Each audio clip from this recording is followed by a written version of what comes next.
Recording in progress. Okay, we're going to get started. I'll call the meeting to order. If you could please rise for the pledge. I pledge allegiance to the flag of the United States of America and to the republic for which it stands, one nation, under God, indivisible, with liberty and justice for all. Okay, good evening, everyone. Today is Thursday, July 1st, 2021. This is the Town of Riverhead Planning Board meeting. If we have anyone on Zoom, if you could just mute your mic until you may want to speak, we'd appreciate it.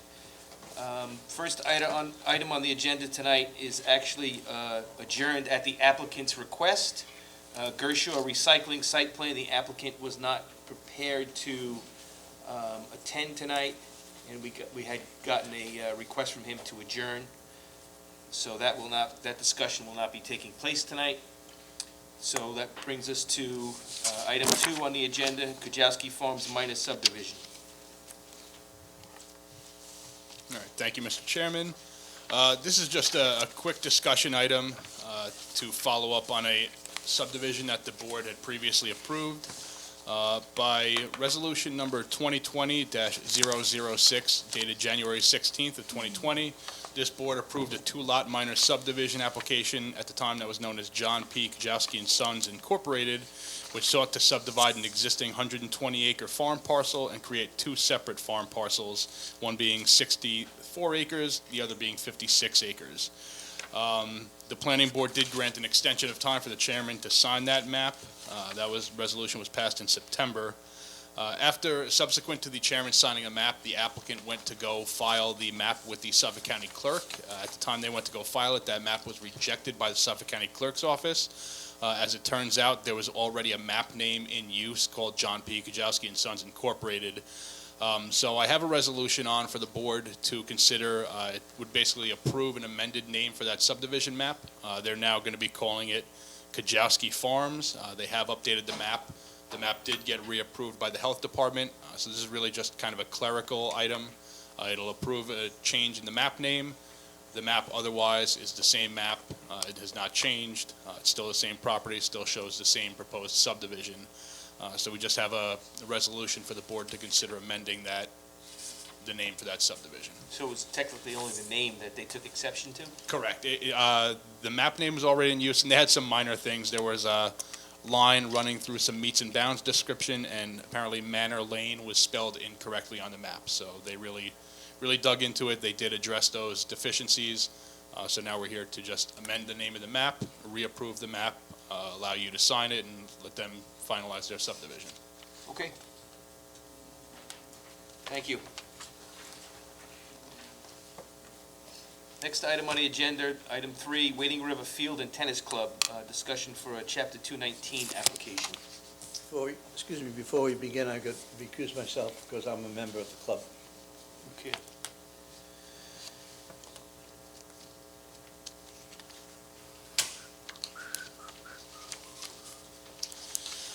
All right, so the planning department's received a Chapter 219 application seeking approval to remove and replace an existing damaged roof over an exterior deck and to modify the support structures in order to support that new roof.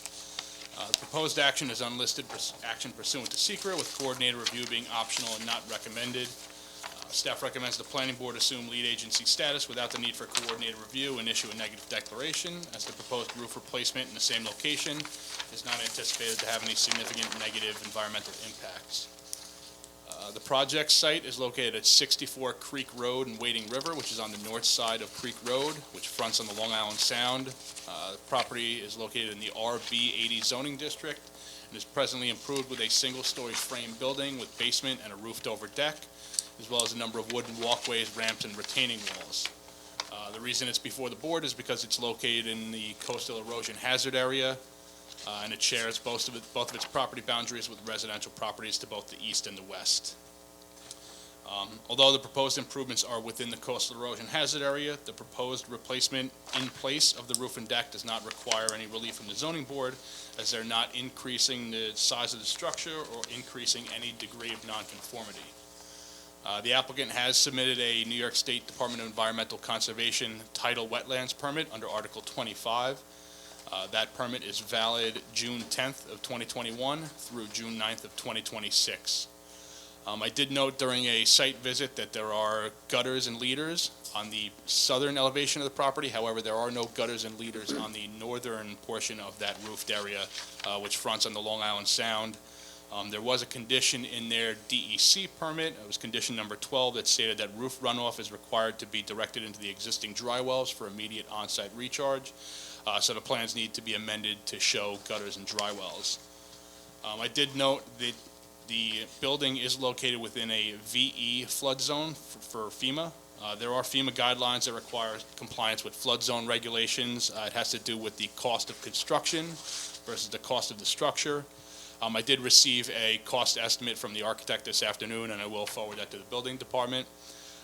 Really, it's a building department call at the time of construction, but right now it doesn't look like the cost of construction is going to trigger any of those thresholds that would require them to raise the structure or perform any substantial improvements to that building.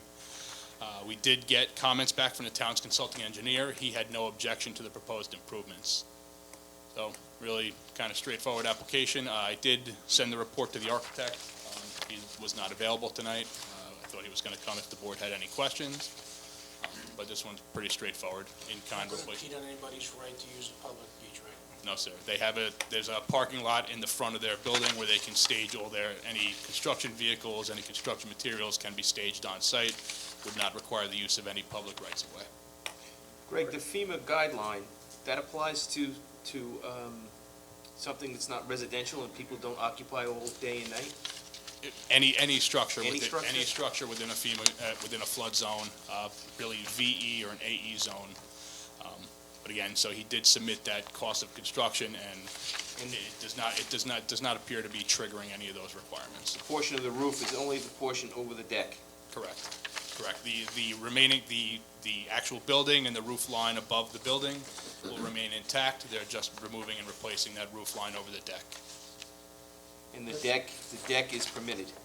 Correct, yes, it's a lawfully existing structure.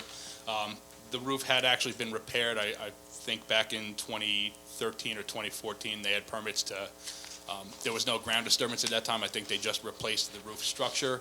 I guess the architect had determined that they need to support that structure a little more, so they are going to be putting some footings down, again, which is shown on their DEC permits. Is anyone, Anything to add to the resolution, or let it go the way it is? I mean, the resolution as written is what, we have for the board to consider right now. There would not be any amendments to it. anyone from the applicant on tonight? No. No. Are they aware of your comments? Yes, I had forwarded to him, and that's why he sent me that cost of construction this afternoon, because I did raise that And issue to him. No issue with the gutters going to the positive drainage? No. All right. Any other questions? Nope. Okay, thank you. We could get Joe back. Greg's gone. Yeah, Mr. Walker.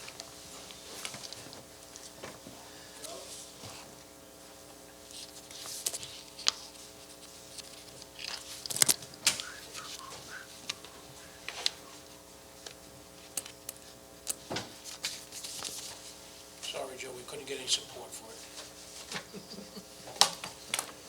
It's the brakes. Okay, next item, Peconic Iron Works. So again, this is just a real quick update on a site plan that the board has been considering for a while. Back on April 15th of 2021, the Riverhead Planning Board classified a site plan application as a Type 2 and granted preliminary approval for a site plan application looking to construct a approximately 1,400 square foot modular office and perform lighting, landscaping, parking, and drainage improvements at the site of an existing industrial use located on the east side of Cromer Avenue, known as Peconic Iron Works. That preliminary site plan approval was granted on the condition that they need to comply with the town engineer's comments from September of 2020, and that the balance of the site plan fee would be paid. The applicant has submitted payment for that. The plans have been revised to comply with the town engineer's comments. And there was also an outstanding engineering fee that was due from prior approvals. This was back in, I think, 2009. They had undergone SWIP review. They had an outstanding balance of approximately $3,700 that was due to the town engineer's office. I did speak with the town engineer. They did submit that payment, so they've squared up with the town engineer's office. They don't have any more outstanding fees. So we have a final site plan approval resolution on to grant final approval for the project as they've complied with all the conditions. Okay. Today's the final, right? Yes, sir. Any questions? Any other issues? No. Thank you, Greg. Item 5, EP Equity Holdings 4 LLC. All right, so this is another application that the board has been reviewing. This is a proposed industrial development on the east side of Edwards Avenue. An application seeking approval to construct 2 industrial buildings. The current plans before the board have been revised. They have shrunk the size of Building A on the north side of the property to allow for a little more pass-by room. As you recall, it was kind of tight where they were having their truck loading area. So the plans have been revised. I did submit a letter from the applicant's attorney detailing the changes. They did reduce the size of Building A. They added the on-site irrigation well. They added stop signs and stop lines. They added the details of the retaining walls near the RPZ enclosure, as well as identified the location of a monument sign. At this point, I have a resolution on, unless the board has any questions. We do have a resolution to. Yeah, do we have elevations? Yes, they had submitted initial elevations when the application was first submitted. I believe they actually did go to the ARB a few months ago. ARB was generally favorable for it. And the other point, if the board's interested, I'd like to see a berm on Edwards Avenue. You know, maybe even just 3 feet. There's a slope down there. If we put a 2-3 foot berm, it would really hide the sea of paving and make it a little more attractive to drive down that road. I have a copy if you want it, Greg.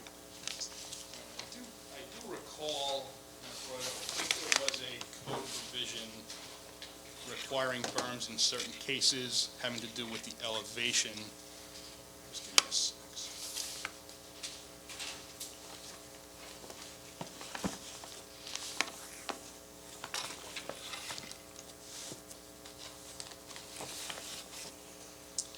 I do believe that came up. I don't know off the, oh, all right. So there is a supplementary guideline in the town code. It's section 301-116.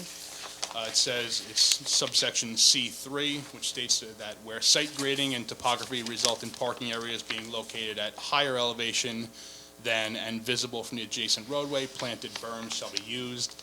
I did note that in my staff report, the grading and drainage plan provided in the site plan identified the Edwards Avenue right-of-way at an approximate elevation of 69 to 70 feet, while the proposed parking areas along Edwards Avenue are 64 feet. So, I mean, if the board it's not required by code, but if the board would like it, I'm sure they could add a berm to just help screen the view of that parking lot. I think it would be nice along Edwards Avenue, but it's up to the members. Well, I agree, it would look nice. But being that Edwards Avenue is higher, where does the runoff go from Edwards Avenue right now? In other words, would we be blocking it from going onto the property, creating a problem somewhere else? I'd probably refer to the project's engineer with questions about drainage and tributary areas.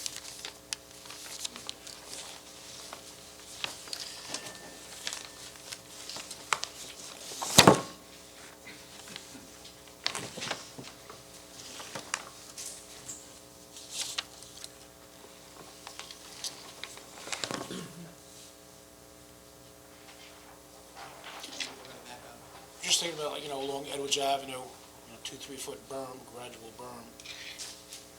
Yeah, we're going to have enough fill certainly that we could add a little berm up there, but it is 6 feet lower to the parking area. Yeah. And, I mean, you're going to be looking over the cars. You're not going to see the cars. As far as Edwards Avenue goes, I don't even need to look at it. There's a grass curb, if you will, on Edwards Avenue. There's no runoff from at least the paved portion of Edwards Avenue entering this property. Okay. But right now, any of the, without the berm right now, certainly all the runoff from the shoulder, the grass area of Edwards does, go onto this property, and it's accommodated, but if you put a berm up, obviously it'll hold a little bit of it back, but I don't think it's enough to require any kind of a drainage facilities condition that you're required to put something in on Edwards Avenue. If you have the extra fill and can do it, Yeah, I'm as all long as we for can it. still schedule the public hearing, we can just do that in the next. Yeah, that's not, just, Sure. we got the letter from Ms. Judd, so just thank you for, addressing the concerns we had in our last discussion.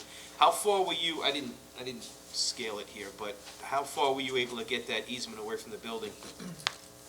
We're 10 feet to the easement and so 15 feet to where the pipe would be, Okay. if it needed to be accessed, so.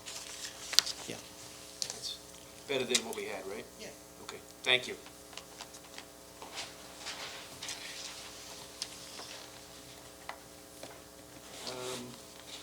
Did they want to discuss something about the dumpster enclosure, or did we resolve that? I thought I saw there was a question on that. Trash enclosure, that's been, yeah, I see it, okay. Yeah. Well, I just saw a note on the letter that they Yeah, I mean, wanted to it talk says about my it. client would like to discuss, I mean, I don't know if it's a significant issue, if you have something you'd like to bring to the board's attention, I mean, right now, yeah, I mean, they do propose 2 trash enclosures, one for each building. One is proposed in the northern portion of the property, north of Building A, and the other one's proposed, I guess, near the eastern side of Building B. They seem to both be accessible to a garbage hauler, so I don't see any significant issue. So these 2 buildings would have, because Miller Road's private, right? Correct. So they would have deeded access when it's filed, so there's no, ever any question, right? Yeah, when that subdivision was done, I think it was called 1998 Peconic LLC. It was a 3-lot subdivision, and those lots, both this one and the one on the east side of Miller Road, were restricted to take access only from Miller Road, that there would be no access from Edwards. Okay, and you're gonna put a well in for irrigation, right? Yep. Okay, any other questions? No. We'll schedule a public hearing tonight. Thank you.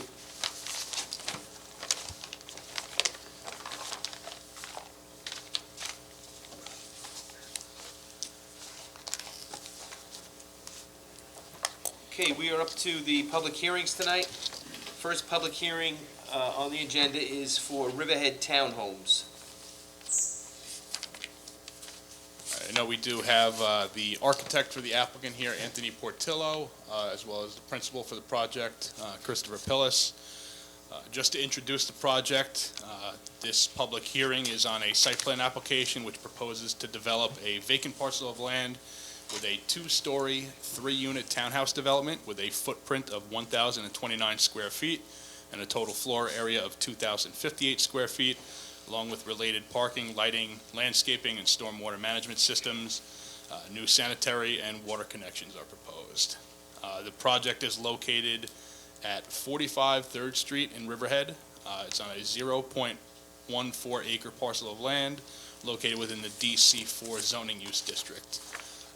The application did require some relief from the Zoning Board of Appeals, which the applicant did receive, I believe by appeal number,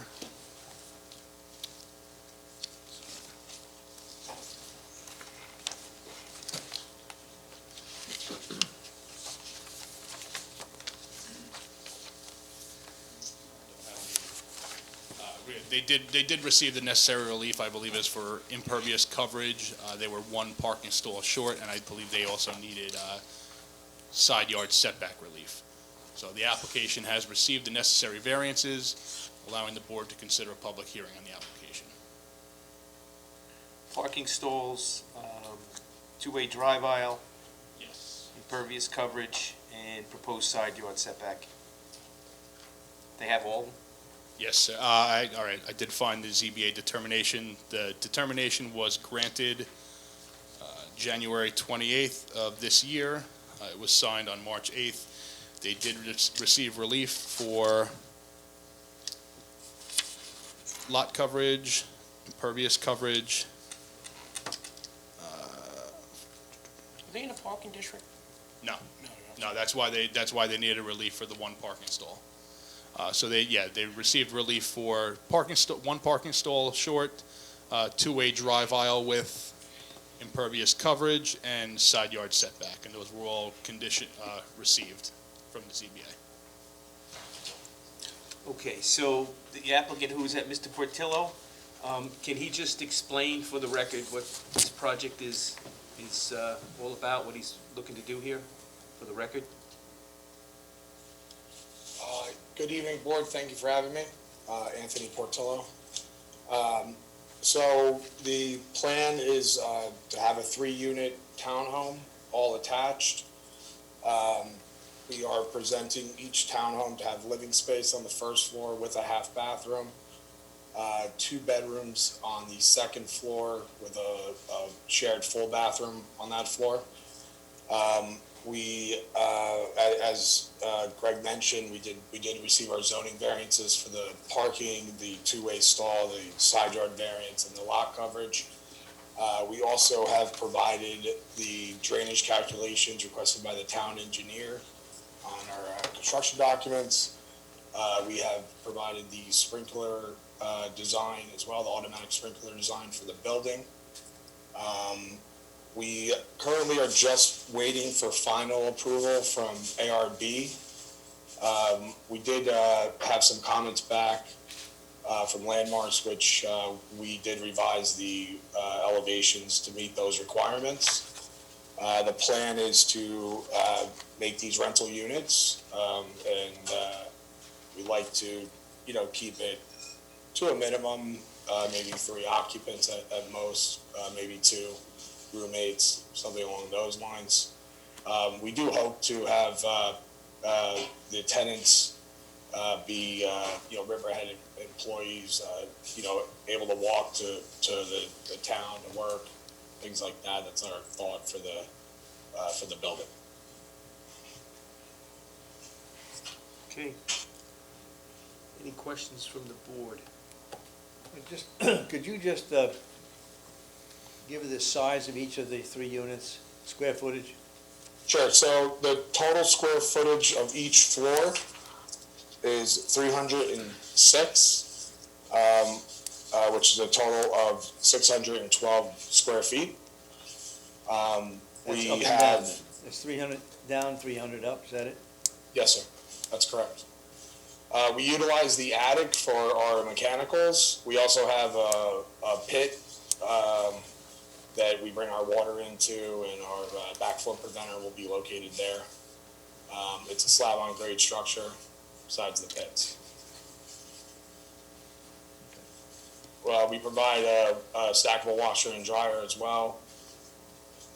So there'll be laundry available in each unit. In each unit? Yes, sir. What's the minimum size allowed by the town, Greg? There is no minimum lot size in the DC, minimum unit size in the DC4 district. There are requirements in the DC1, but there are none in the DC4. We did look at, it was referred to the building department. The bedrooms meet the minimum New York State building code for a legal bedroom size. Complies with the building code, and there's no restrictions in the town code as far as unit size. And just my remarks on that, I believe the living space, we try to go with an open floor plan. We've made room to have a living space, dining area, and a U-shaped kitchen, which I think has ample cabinets, and I think it's definitely equipped for a 2 to 3 person living unit.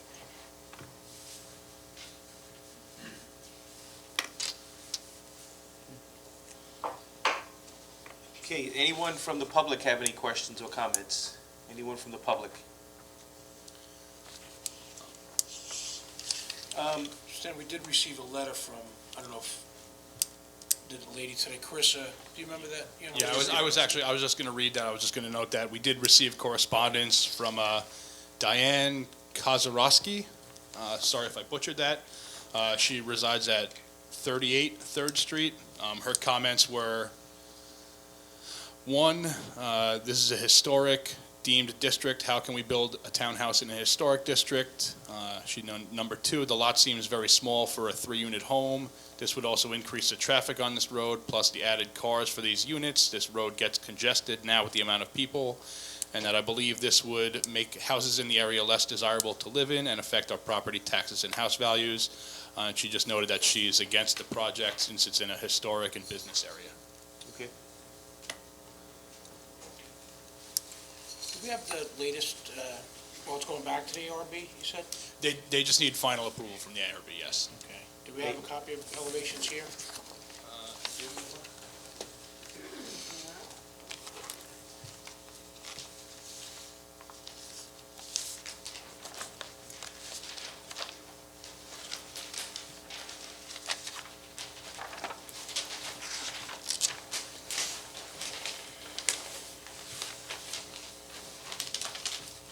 Carissa, this was properly posted and noticed? Yes. Okay. Pretty much the same one that we had from the beginning, I guess, right? Very much. Okay, thank you.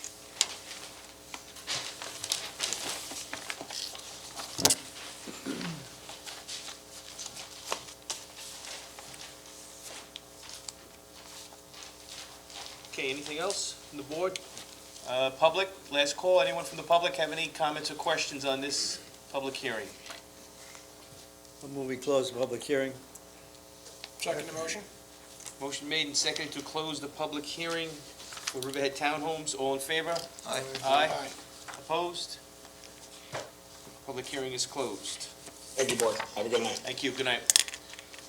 Next public hearing scheduled tonight is for Browning Hotel Properties subdivision.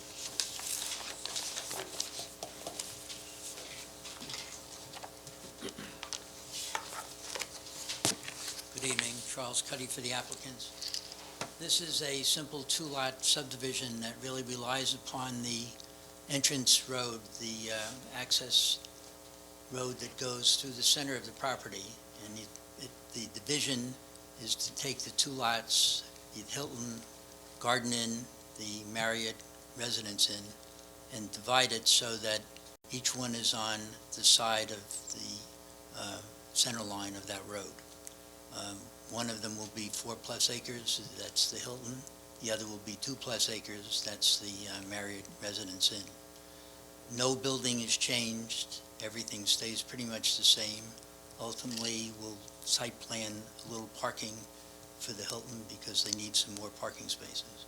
But that's the subject of a different matter at a later date.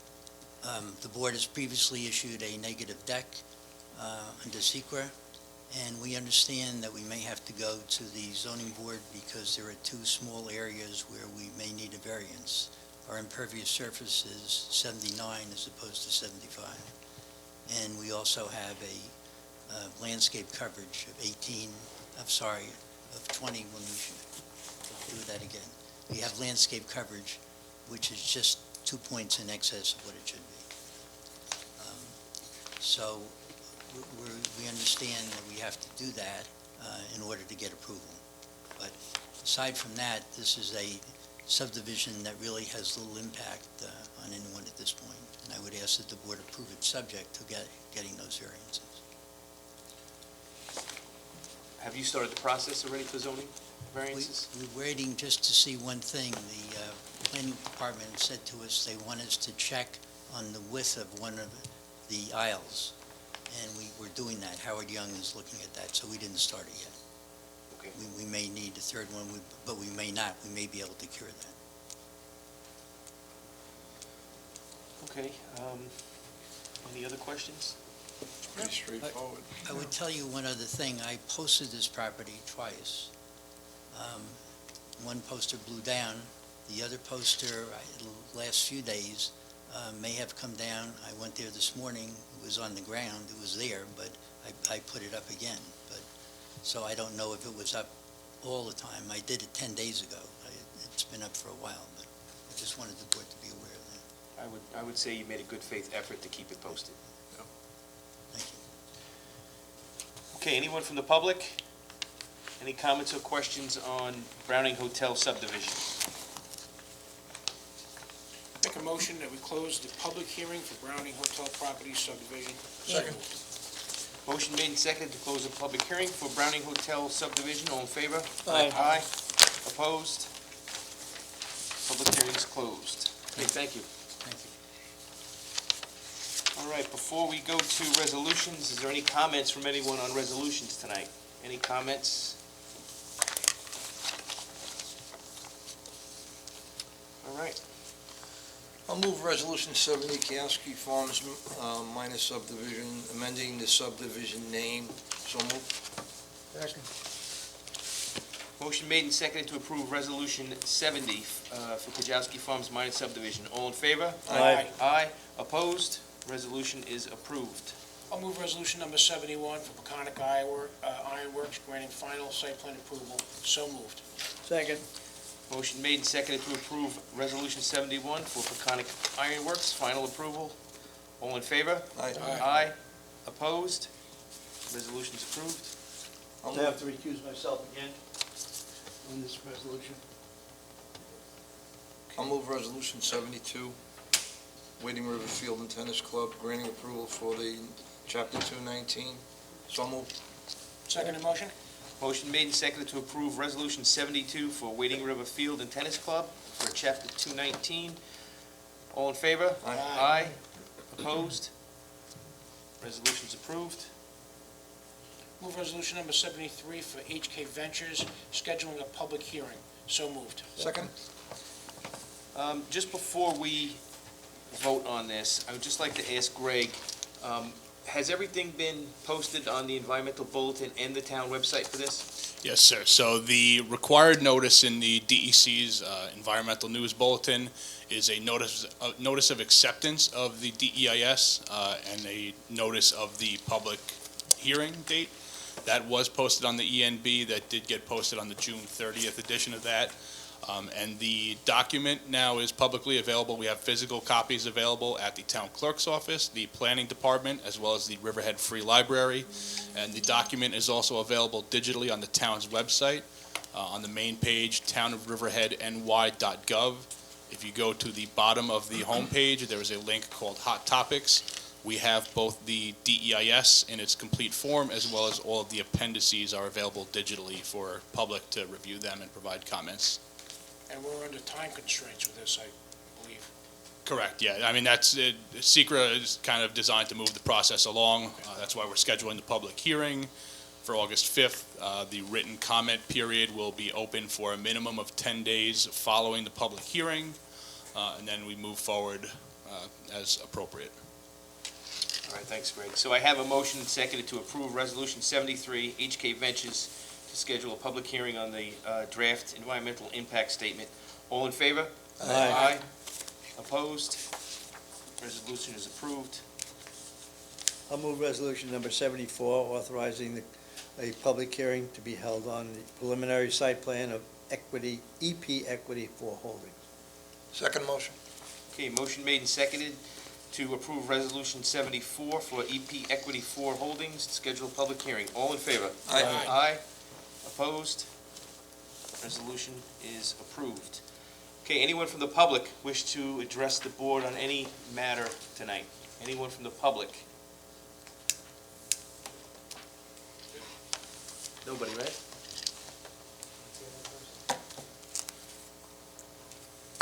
Okay, meeting minutes of June 17th for approval. So moved? Okay, motion Second. made and seconded to approve the minutes, June 17th. All in favor? Aye. Aye. Opposed? Any other business? Any other business discussion tonight? Okay, motion for adjournment. So moved. All in favor? Have a Okay. nice 4th of July. everybody. Yes, good night, thank you, and have a nice holiday. Everybody have a Be good safe holiday. and enjoy.